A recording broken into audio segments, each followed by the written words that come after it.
French রেভলিউশনের সঙ্গে বা পড়তে গেলে আমরা একটা জিনিস পেয়ে যাই, গিলোটিন। এ কথাটা উল্লেখ থেকে যায় গিলোটিন। গিলোটিন ডক্টর গিলোটিন নামে এক চিকিৎসক এই গিলোটিন এক জিনিস তৈরি করেন বা যন্ত্র তৈরি করে থাকেন।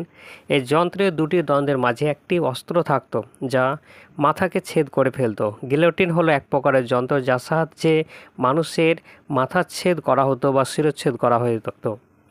ফ্রেঞ্চ রেভলিউশনের সময় এমন ধরনের যন্ত্র দিয়ে মানুষকে হত্যা করা হতো অতি সহজেই। ডক্টর গিলোটিন ছিল একজন চিকিৎসক, তিনি এমন ধরনের যন্ত্রটা বানিয়েছিলেন। দুটি দণ্ডের মাঝে একটি অস্ত্র থাকতো যা শিরচ্ছেদের সময় নিচে নেমে আসতো। এখানে ইমেজ বা ছবিটা দেখে বোঝা যায় যে একটা মানুষের মাথাকে কিভাবে দুই ছেদ করা হয়ে থাকতো এই যন্ত্রের সাহায্যে।